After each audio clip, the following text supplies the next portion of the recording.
I had an uncle. He was a sailor, and it was during the Second World War. He didn't want to come back to Singapore because of the war. So he jumped ship. And where did he go? He was in Australia. And after the war, he was my mother's older brother. They lost communication. I've never seen him in my life. And they lost communication because there were no phones those days. You could only write to each other by mails. And because of the war, the houses, the addresses were all disrupted. So when the war was over, for about 20 over years, my mother missed him a lot. So then I had this opportunity when I became a steward in 1968. And we flew to Australia, Sydney, I think around 71, 72. I flew down to Sydney. And I thought it was a golden opportunity for me to trace him, to find. But it was like looking for a needle in the haystack, you know. One man in a big continent, Australian continent. But nevertheless, I never give up hope. I've got his name. I wrote it down. And then when I now stopped in Sydney for a couple of days, I went to a particular restaurant, or rather any restaurant you could visit, but I went to this restaurant, a Chinese restaurant, and to have dinner, and I made friends with the people there, and I got to know the owner of the restaurant. And I told him about my uncle.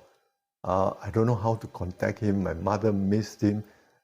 So he said, you just give me his name, and I will, through my networks, I will try to get some information about him. So I wrote down the name and gave it to him. I said, thank you for your help. I hope you'll be successful. And I said, I'll be coming in to Australia again, Sydney, in about 4 weeks' time. He said, okay, you look me up. Come to my restaurant, all right? So, true enough, a month later, I flew down to Sydney and stopped for a couple of days, and I met this elderly person. And I was surprised. He got the phone number of my uncle's house phone number. And then I called my uncle. And I told him who I was. And he was like surprised, you know, after so many years to hear from me, his nephew, whom he has never met. But he was surprised. So he was very excited. And we made arrangement. I took a train down to his place the next day, and he and his wife picked me up to his house.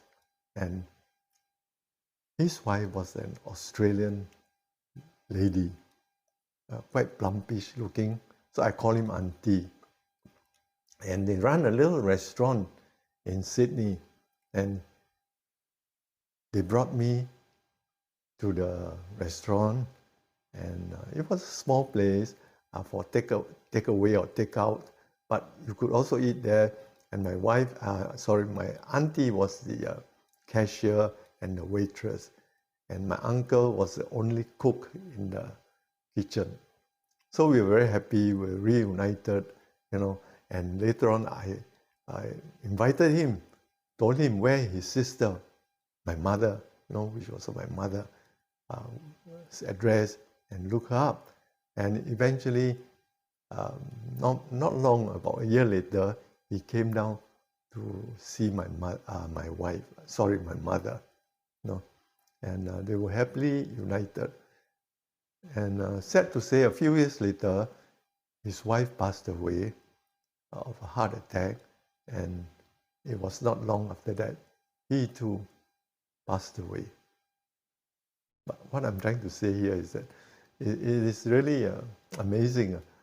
In a world of very little communication, we could still contact, we could still trace one another.